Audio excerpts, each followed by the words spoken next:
નમસ્કાર દર્શક મિત્રો, બોટાદ દસ્તક ન્યૂઝમાં આપનું હાર્દિક સ્વાગત છે। હું છું LD મકવાણા। આપ જોઈ રહ્યા છો બોટાદ દસ્તક ન્યૂઝ।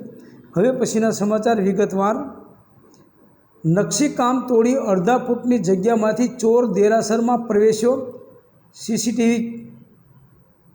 દાન પેટીમાંથી રોકડ અને ભગવાનની મૂર્તિ પરથી ચાંદીની પાપણ ચોરી ફરાર।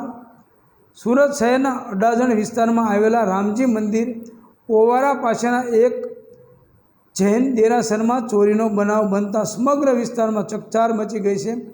ચોરોએ મંદિરના નકશીકામમાં બનાવેલા મોરને તોડી માત્ર અડધો ફૂટ જેટલી જગ્યામાંથી પ્રવેશ કરી દાન પેટીમાંથી રોકડ અને ભગવાનની મૂર્તિ પરથી ચાંદીના સસુની પાપણની ચોરી કરી ફરાર થઈ ગયા હતા।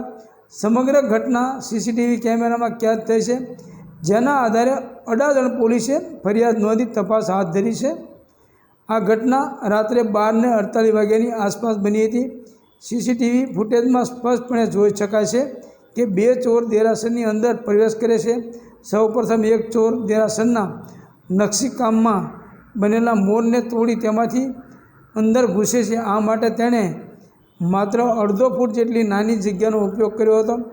અંદર પ્રવેશ કર્યા બાદ તે પોતાનો નકાબ ઊંચો કરે છે અને ત્યારબાદ અન્ય ચોર માટે દરવાજો ખોલે છે।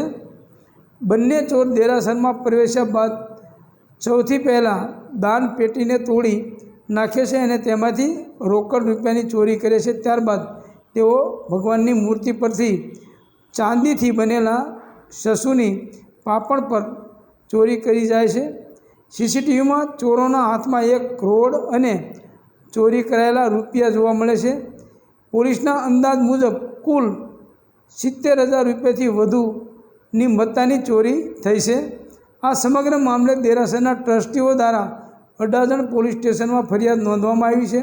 પોલીસે CCTV ફૂટેજ મેળવીને બંને ચોરોની ઓળખ અને ધરપકડ માટે તપાસ શરૂ કરી છે।